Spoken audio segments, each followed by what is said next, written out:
Ok, donc maintenant je vais vous expliquer la partie du deck. Donc en fait une platine ça se divise en 3 grandes parties en plus de la partie pour contrôler les musiques que Lou vous a présenté juste avant. Donc en fait les 3 grandes parties c'est le deck 1, la table de mixage au milieu et le deck 2. Donc la table de mixage, Medilou vous en parlera juste après. Il y a tout un tas de potards qui servent à plein de choses pour mixer qui sont super intéressantes.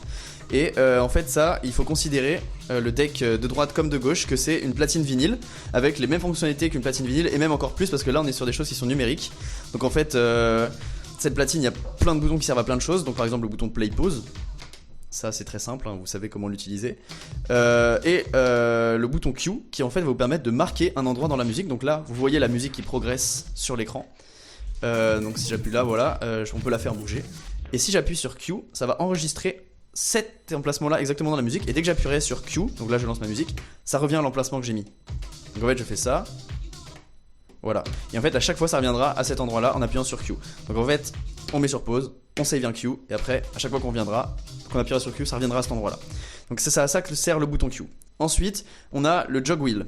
Le jog wheel c'est la grosse partie importante de la platine. Donc en fait c'est exactement comme un vinyle. Si vous mettez votre son, vous appuyez là, c'est tactile. Ça fait exactement comme si vous appuyez sur un vinyle. Donc ça arrête le son. Bam, et ça s'arrête. Et vous pouvez faire comme sur une platine vinyle. Si vous faites comme ça sans toucher la partie tactile, ça ralentit le son. Et si vous faites dans l'autre sens, ça l'accélère. Donc c'est à ça que sert le jog wheel et ça vous permet de bouger dans le son, de faire plein de choses, de faire des effets, de faire du scratch éventuellement quand vous serez un peu plus chaud en mix. Et la dernière partie des choses plus importantes qui sont sur les platines vinyles de base, c'est le truc pour régler le tempo. Pour caler les deux sons que vous allez utiliser lors de votre mix, vous allez passer de gauche à droite sur les platines et tout ça. Vous allez devoir faire matcher les BPM des deux musiques. Donc en fait tu vois celle-là elle est à 26.1, 126.1 et celle-là elle est à 127.7. Et ben ce que je peux faire par exemple on va dire que je vais mettre cette musique juste après là, on bouge le tempo pour accélérer un peu la musique. Et pour mettre les deux au même tempo, et ensuite on pourra les caler au niveau des temps et faire tout un tas de trucs pour que les deux musiques s'enchaînent bien et que ce soit un fondu super et que ce soit hyper nickel. Ensuite pour le tempo, on a deux fonctionnalités ici qui vont nous servir beaucoup. Donc en fait le master tempo c'est quelque chose qui va garder la tonalité de la musique même quand vous ralentissez le son. Donc par exemple si je le désactive, on sent que la musique est ralentie un peu, wow, voilà. Et si on va dans l'autre sens, ça fait un peu Speedy Gonzales où ça va vraiment plus vite. Voilà quoi. Et en activant le master tempo, en fait, on va garder la même clé de notes. Donc en fait, la même tonalité dans la musique. Ce qui va faire que le son sera pas dénaturé. Il va pas trop se modifier par rapport à celui de base avec le BPM de base. C'est à ça que sert le master tempo. Donc la plupart du temps, vous l'utiliserez, mais des fois, ça sert de ne pas l'utiliser. Ensuite, on peut régler la taille du fader de tempo. Donc en fait, en appuyant là-dessus, on peut modifier ici avec la valeur qui est notée là, entre plus ou moins 6%. Donc si on va jusqu'au bout ici, on enlève 6% de la musique. Là, on va là, ça fait plus 6%. Pareil, là, sur un appui, ça fait plus ou moins 10%. Pareil, là, ça fait plus ou moins 16%. Donc par exemple, là, on appuie, ça change ici, on voit plus ou moins 6%. Si je vais jusqu'ici, la musique sera ralentie de 6%. Si je vais là, elle sera augmentée de 6%. Donc pareil, 10, 16, c'est exactement la même chose. Et wide, ce sera 100%. Donc si je vais là, la musique s'est arrêtée parce qu'elle est ralentie de 100%. Et si je fais à l'inverse, accéléré de 200%, là ça fait c'est beaucoup trop rapide. Bref, c'est à ça que sert justement toute la partie du fader de tempo. Ce sera pour régler les sons, ce sera très pratique, vous l'utiliserez tout le temps. Ensuite, on va parler des pads. Sur cette platine là, vous avez 8 pads comme sur la plupart des contrôleurs que vous trouverez. Ces pads en fait, on a 4 types de fonctions avec, qui sont notés là. On peut changer de fonction en appuyant ici. Le hot Q, c'est comme le Q que vous avez fait juste avant. On peut sauvegarder un point dans la musique en fait en appuyant juste là. Donc là mon point est sauvegardé. Et peu importe le moment où je me trouve dans la musique, par exemple je remets play, si je rappuie ici, ça reviendra à l'endroit que j'ai enregistré pile à ce moment là. Donc on peut faire des trucs assez pratiques avec des pads, faire des machins, enfin c'est vraiment très très sympa à utiliser. Et si la musique est en pause et que je rappuie là, ça va la relancer. Donc ça faut faire attention, ça met play quand on appuie sur un hot Q. On en a 8, donc on peut sauvegarder un maximum de points dans la musique. Et c'est très très pratique, donc il y a moyen que vous l'utilisez assez souvent ce truc là. Pour supprimer un hot Q qu'on a enregistré, on appuie sur Shift, le petit bouton là, et on le supprime ici. Shift généralement ça vous servira à faire l'inverse de ce que vous avez fait. Donc si vous voulez annuler quelque chose, faites Shift et vous réessayez, ça se trouve ça marchera. On sait pas trop. Ensuite vous avez le beat loop, la platine détecte automatiquement les BPM que vous aurez sur votre musique. Donc là on est à 124. Et en fait on voit les temps en fonction des kicks que vous voyez ici, donc les grosses caisses. Et si par exemple, les beat loops, c'est des boucles de temps automatiques qui vont vous permettre de faire, de faire en sorte que le son se répète indéfiniment en fait. Donc là je fais ça, bam. Là j'ai activé une boucle de 1 temps. Voilà, bon c'est pas très beau, mais on peut faire, il y a vraiment beaucoup de boucles, donc ça fait 1 temps, 2 temps, 4 temps, 8 temps, un demi, un quart, un huitième, un 16e. Donc en fait par exemple je vais mettre une boucle de 4. Et on voit que le son se répète et que ça se cale plutôt bien avec le tempo de la musique. Il n'y a pas de discontinuité, ça passe très bien en fait. Et les beat loops c'est très très pratique parce que quand vous êtes un peu en galère et tout ça, ça va très vite, c'est très très très pratique. Et c'est à ça que ça sert parce que c'est automatique, on n'a rien besoin de caler nous-mêmes. Et on pourra plus tard faire des boucles manuelles, je vais vous en parler. Mais avant ça, on va voir le slip loop. Et pour le slip loop, il faut que je vous explique le slip loop. Il faut que je vous explique ce que c'est le sleep mode. Le sleep mode, c'est comme le mode tour sur un chronomètre. Donc en fait, vous avez une musique qui est lancée. Je vais désactiver ma loop que j'avais mis juste avant pour que la musique se continue tranquille. Et je vais revenir en arrière parce que la musique se termine. Donc ouais, en fait, là ici, ça c'est pour changer de track rapidement, celle d'avant. Oui, voilà. Là c'est pour rechercher rapidement dans la musique. Donc vous pouvez, si vous faites ça, vous avancez rapidement. Vous voyez ici. Et vous reculez rapidement. Et Track Search, c'est comme musique suivante sur Spotify. Ouais, c'est exactement le même bail, ça change rien. Vous savez utiliser, je pense.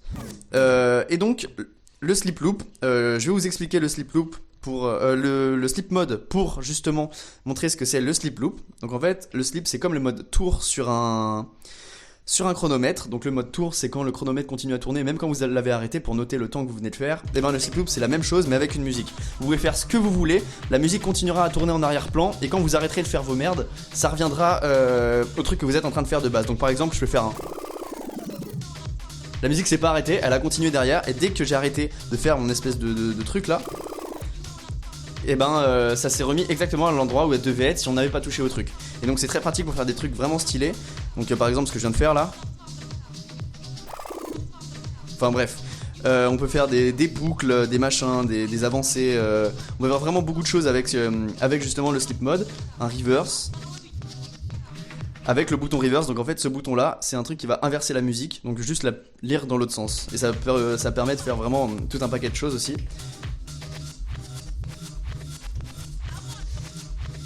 Voilà, enfin bref.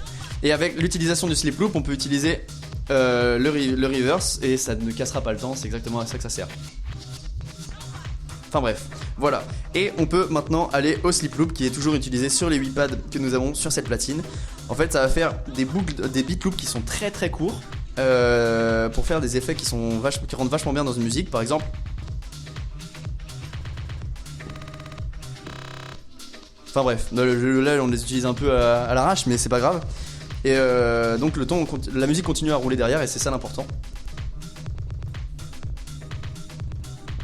Voilà, c'est à ça sert le slip loop. Vous avez beaucoup de temps, on sait pas trop à quoi ça correspond, un demi, un quart, un tiers, enfin bref, on s'en fout. Donc ça rend bien. Ensuite vous avez le beat jump, ça va vous permettre d'avancer dans une musique plus rapidement que de base. Donc là en fait si j'appuie là, ça va avancer d'un temps, si j'appuie là ça va reculer d'un temps. Voilà, et si je fais l'inverse, ça va me reculer d'un temps à chaque fois. Et là ce sera exactement la même chose mais avec 2 temps, avec 4 temps et avec 8 temps. Donc là je vais avancer vite un peu, je vais aller 8 ans plus loin, ça peut servir quelques fois. J'appuie là, ça va 8 ans plus loin. Voilà, là 4, 2, là ça va 8 ans en avant. Enfin bref. Ça, c'est à ça que ça sert, le beat jump. Ensuite, on a les boucles manuelles. Donc les boucles manuelles, c'est une boucle que vous allez créer vous-même et qui sera pas connectée forcément au tempo que vous avez dans la musique. Enfin, on va utiliser ces deux boutons-là pour faire justement la boucle manuelle. Ce bouton-là va permettre de commencer la boucle et ce bouton-là va permettre de la terminer. À partir du moment où vous appuyez là, la boucle va se mettre automatiquement en route, donc le son va se répéter entre les 2 temps que vous avez choisi là. Et ce petit bouton-là, ça va vous permettre de vous exciter de cette loop, donc de partir et d'arrêter la boucle tout simplement. Donc là par exemple, je lance le son. Je lance. Voilà, là j'ai fait une boucle de 4 temps un peu à la main. Je suis pas très bien calé au niveau du temps, mais c'est pas très grave, enfin voilà, c'est juste pour montrer. Et j'appuie là. La boucle s'arrête et le son va continuer tranquille. Petite méthode de schlag au cas où vous êtes en loose day à la fin d'un son. Si on appuie là pendant longtemps, ça fait une boucle de 4 temps automatique. Voilà. Donc là, si vous appuyez là pendant une petite seconde, ça va faire une boucle de 4 temps. Et si vous êtes en galère à la fin d'un son, vous pouvez faire ça, le temps d'introduire votre nouveau son et de faire le truc de façon à ce que ça se passe bien et que les gens ne captent pas trop que vous êtes en train de faire de la merde. L'habitude, ouais. L'habitude. Ensuite, on va parler de ces 4 boutons là qui vont en fait vous permettre d'enregistrer vos points Q que vous utilisez ici. Donc en fait, ça va un peu faire la même fonction que le hot Q, mais avec le bouton Q, et la musique va pas se lancer dès que vous appuyez dessus, contrairement au hot Q. Là, ça va mettre pause quand vous appuyez sur Q. Donc en fait, si par exemple je mets un point Q sur cet endroit là, donc là j'ai enregistré un point Q juste ici, et bien en fait je peux l'enregistrer dans la mémoire en appuyant sur Memory, et ensuite il va s'enregistrer ici, et tous les points Q qu'on aura enregistrés dans notre musique, on pourra naviguer entre eux. Par exemple, si j'en mets un quelques temps avant, j'enregistre le deuxième Q, et là on peut voir qu'on a 2 petites flèches rouges ici. Je sais pas si on voit bien à la caméra. Ouais, normalement ça le fera. 2 petites flèches rouges, et en fait on peut aller au point Q qu'on veut, qu'on a enregistré ici. Ensuite, avec le bouton Delete, on peut les supprimer. Donc là je supprime ce Q là, et je supprime ce Q là parce qu'ils ne servent à rien. Ensuite, vous avez le mode vinyle ou jog mode. Ça vous sert à rien, on s'en fout, ce bouton là vous le toucherez jamais. Faut le garder en vinyle en fait, faut le garder en mode vinyle. En mode vinyle avec le petit truc bleu à Parce que côté. Si vous avez un problème, par exemple ce problème là, bah vous entendez ça, la personne elle est pas pétée, c'est juste que vous êtes pas en mode vinyle. Faut se mettre en mode vinyle. Voilà, c'est bon. Le mode vinyle, c'est quand c'est bleu au milieu en fait. Là, Et sur le bouton. Et là c'est bleu. Voilà. Ensuite, vous avez le vinyl speed adjust. C'est quand vous allez mettre pause pour faire des effets stylés à la fin d'un son. Là, il est nul, donc le son va s'arrêter instantanément. Et là, on voit un petit logo en mode une pente. Donc en fait, si par exemple je le mets au max et que j'appuie sur pause, le son va ralentir au fur et à mesure, et ça peut donner un effet pendant une soirée. Le truc s'arrête et vous lancez un autre truc après. Voilà. Et enfin, la dernière fonction du deck sur un contrôleur. La fonction magique, c'est le beat sync. En fait, ça va faire le boulot à votre place.